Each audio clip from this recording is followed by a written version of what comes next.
ayahku Muhammad bin Abdullah. Jadi namanya seperti namaku, nama ayahnya seperti nama ayahnya seperti nama ayahku, yaitu Muhammad bin Abdullah.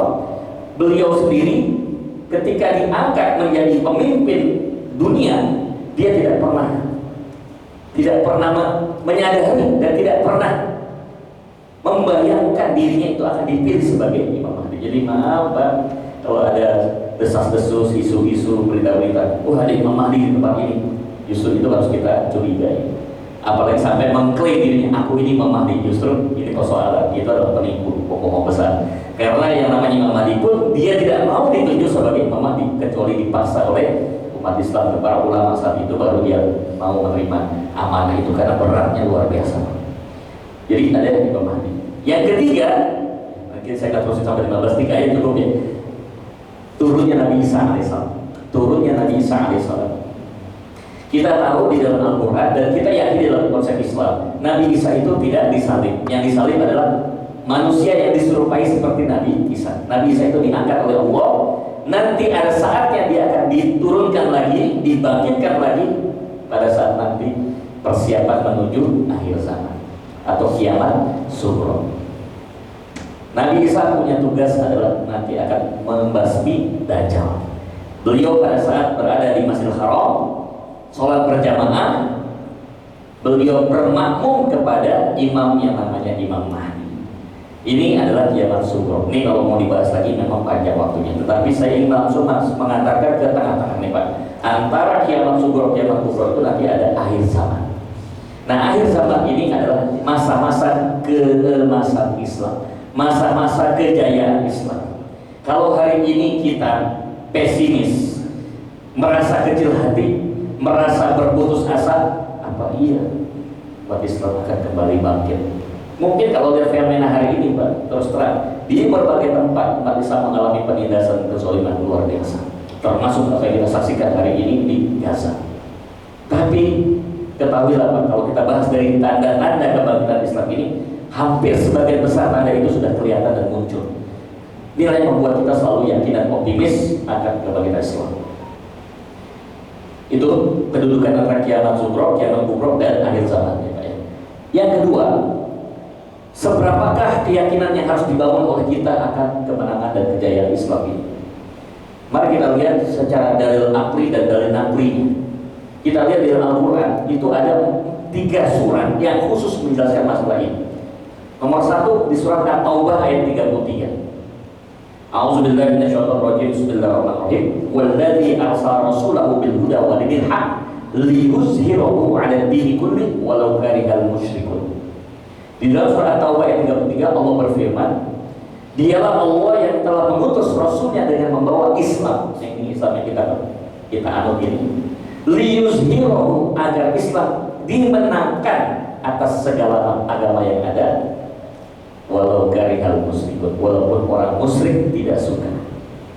Yang kedua di dalam Quran surat As-Saff surat 61 ayat 9. Bunyinya adalah a'udzubillahi minasyaitonir rajim. Bismillahirrahmanirrahim. Walladzi arsala rasulahu bil huda wa dinil haq liyuzhirahu 'ala ad-dini kulli walau karihal kafirun. Hampir sama redaksi ayatnya di awal, tapi ujungnya yang beda. Dialah Allah yang telah mengutus rasulnya dan membawa Islam, agar Islam itu dimenangkan atas segala agama yang ada, walaupun orang kafir tidak suka. Dan dikunci di surat 48 ayat 28, surat Al-Fath ayat 28 berbunyi, walladzi arsala rasulahu bil huda wa dinil haq liyuzhirahu 'ala ad-dini kulli wa kafa billahi syahida.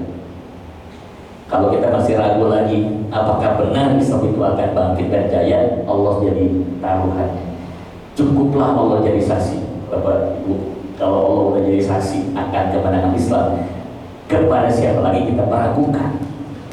Allah sudah jadikan dirinya sebagai jaminan dan garansi. Wa kafa billahi syahida, cukuplah aku menjadi saksi akan kemenangan dan kejayaan Islam. Tidak ada jaminan yang lebih hebat Pak selain daripada garansi yang diberikan Allah. Kalau sudah dari Allah garansinya, maksud kita masih pesimis, masih putus asa. Kita harus yakin Pak 100% bahwa Islam itu akan kembali berjaya. Tapi apakah kita akan merasakan saat itu? Belum tentu. Kapan itu waktunya? Wallahu a'lam bishawab. Tapi yang jelas jaminan Allah Subhanahu wa taala Islam kembali bangkit. Kapan itu terjadinya? Menjelang berakhir zaman. Saat itulah akan dipimpin oleh pemimpin yang agung, pemimpin yang besar. Kurang lebih sekitar antara Allah menyebutkan antara 8 sampai 12 tahun. Setelah itu berakhir, setelah itu masuk tanda-tanda kiamat kubra. Umat Islam akan diwafatkan oleh Allah seluruhnya. Yang sudah wafat otomatis dia tidak akan menyaksikan. Yang masih hidup akan diwafatkan oleh Allah Subhanahu wa taala. Istilah hadis itu dengan tiupan yang halus, artinya sekali tiup langsung itu wafat seketika semua kaum muslimin. Yang tersisa yang dipilah orang-orang kafir masih hidup. Kenapa? Untuk menyaksikan kiamat itu seperti apa. Alhamdulillah kita ditakdirkan Allah untuk wafat lebih dulu. Ya kita tidak tahu apakah kita akan menyaksikan pada tentang kebangkitan Islam, Allah alam. Jadi yang pertama tadi sudah saya sampaikan bahwa bukti akan kemenangan Islam ini gak main-main, langsung dari Allah Subhanahu wa taala. Islam born to be a winner. Islam itu lahir untuk menjadi pemenang. Masih kurang juga ditambah dengan hadis Rasulullah yang berbunyi, qala Rasulullah sallallahu alaihi wasallam, al-Islamu ya'lu wa la yu'la 'alaihi. Islam itu tinggi dan tidak boleh ada yang tinggi dan tidak ada yang bisa menandingi. Ini bukan kata saya, kata Rasulullah. Islam itu tinggi dan tidak ada yang lebih tinggi daripada Islam. Islam itu lebih tinggi. Tidak ada satupun yang bisa merendahkan Islam. Siapapun yang merendahkan Islam, dia akan terhina. Tugas kita adalah bagaimana meningkatkan Islam sebagaimana sifat daripada Islam itu sendiri. Islam itu tinggi dan tidak ada yang lebih tinggi daripada Islam. Jadi Islam itu memang sudah ditakdirkan untuk menjadi kemenangan, untuk menjadi cahaya. Yang ketiga, bukti yang lain surat Al-Imran ayat 110. Bukan saja Islamnya juga dijamin akan bangkit, jaya dan menang. Yang kedua, umatnya pun juga sudah dijanjikan Allah menjadi umat yang penuh dengan kemenangan. Surat Al-Imran 110 berbunyi, kuntum khairum ummah ukhrijat linnas ta'muruna bil ma'ruf wa tanhauna 'anil munkar wa tu'minuna billah. Umat Islam itu umat yang terbaik, the best society in the world. Makhluk atau masyarakat, komunitas manusia yang paling baik di hadapan Allah Subhanahu wa taala, umat Islam. Kuntum khairum ummah. Umat Islam itu umat yang terbaik.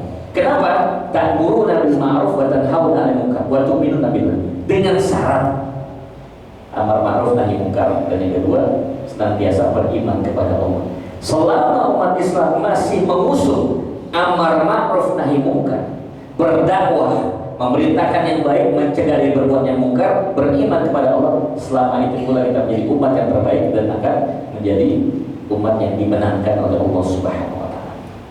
Ketiga, keempat, Allah Subhanahu wa taala memberikan sebuah janji kepada kita. Surat 47 ayat 7. Ya ayyuhalladzina amanu in tansurullah yansurkum wa yuthabbit aqdamakum. Wahai orang-orang beriman, tolonglah agama Allah, pasti Allah akan menolong agama. Dan Allah akan meneguhkan kedudukan kamu. Jadi Bapak dan Ibu sekalian, ada persyaratan. Kemenangan itu tidak diberikan gratis, tidak diberikan cuma-cuma. Ada syaratnya. Allah akan berikan kemenangan dengan syarat, apakah kita sebagai umat Islam mau memenangkan agama Allah. Bukan berarti Allah butuh sama kita, Pak, tapi Allah ingin bukti. Apa buktinya saya harus menolong Anda kalau Anda tidak membuktikan? Contoh seperti iya karena abudu wa iya karena nasta'in. Kita boleh minta tolong pada Allah, tapi buktikan lewat ibadah dulu. Makanya perintahnya iya karena abudu wa iya karena nasta'in. Gak bisa dibalik, Pak. Iya karena nasta'in wa iya karena abudu. Ayatnya adalah iya karena abudu wa iya. Ibadah dulu baru minta fasilitas. Kita akan mendapatkan kemenangan kalau memang syaratnya kita sudah berusaha untuk memenangkan agama Allah. Pertanyaannya, seberapa jauh kita sudah berusaha memenangkan agama Allah? Maksudnya memenangkan agama Allah itu begini, Pak. Yang paling sederhana saja, berusaha memasukkan Islamic values, berusaha memasukkan nilai-nilai keislaman di dalam kehidupan pribadi kita. Syukur-syukur rumah tangga kita, syukur-syukur lingkungan kantor kita, ya, di migas ini, atau bahkan lebih luas lagi di lingkungan masyarakat kita, apalagi sampai ke bangsa dan negara. Itu yang harusnya menjadi sebuah kewajiban moral kita. Kalau belum sanggup di tingkat yang lebih besar, paling nggak kita buat diri kita sendiri, Pak. Kita masukkan nilai-nilai Islam di dalam kehidupan pribadi kita. Syukur-syukur kita bisa terapkan di rumah tangga kita. Kita ajarkan istri kita dengan nilai-nilai keislaman. Dalam keluarga kita didik anak-anak kita dengan Islamic values, nilai-nilai keislaman.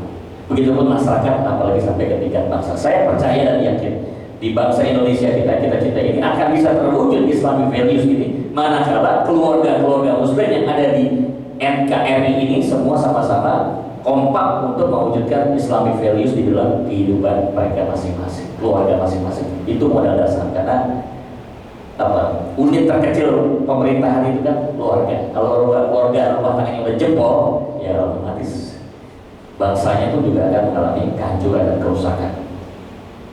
Baik, jadi sudah jelas garansi dan jaminannya dari Allah Subhanahu wa taala. Syaratnya kita memenangkan agama Allah, baru Allah akan memenangkan kepada kita. Nah, sekarang apa tanda-tandanya dan kita berusaha untuk masuk ke dalam bagian daripada tanda-tanda itu. Ibaratnya begini, Pak, kalau kata orang tua bilang, kalau Anda ingin sukses, ceburkan Anda di kolam kesuksesan. Kalau Anda ingin kaya, ceburkan diri Anda di dalam kolam kekayaan. Kalau Anda ingin mendapatkan kejayaan dan kemajuan, ceburkan diri Anda di lingkungan yang penuh dengan kejayaan dan kemenangan itu. Maka kita lihat di antara tanda-tanda itu, yang pertama, ini justru bukan datang dari Quran. Justru ini datangnya dari kitab yang diakui sebagai kitab sucinya orang-orang Yahudi. Walaupun sebenarnya sudah tidak sama dengan Taurat yang diturunkan Allah kepada Nabi Musa. Mereka menyebutnya dengan kitab Talmud. Kalau Kristen itu perjanjian lama, perjanjian baru, the New Testament dan Old Testament. Kalau dulu Allah memberikan kepada Nabi Isa namanya Injil, kepada Nabi Musa namanya Taurat. Nah, sekarang kitab sucinya orang Yahudi namanya Talmud. Nah, di dalam Talmud itu menyebutkan bahasa Ibrani, Pak. Saya tidak begitu paham bahasa Ibrani, tapi kalau diterasa dalam bahasa kita, kira-kira intinya, Pak, kalau jamaah sholat subuh umat Islam sudah sama ramainya dengan sholat Jumat, hati-hati, sebentar lagi umat Islam akan jaya. Jadi kekhawatiran ini justru terjadi pada mereka. Mereka yang memastikan. Kadang-kadang mereka suka nengok-nengok gitu, Pak. Oh, masih sepi, aman. Kita juga bisa jadi patokan. Mereka patokannya seperti itu. Kalau sholat Jumat sholat subuh jamaahnya sudah sama banyaknya, sama penuhnya, sama sesaknya dengan sholat Jumat, ya, sholat subuhnya, hati-hati, sebentar lagi kemenangan Islam. Jadi di ayat saya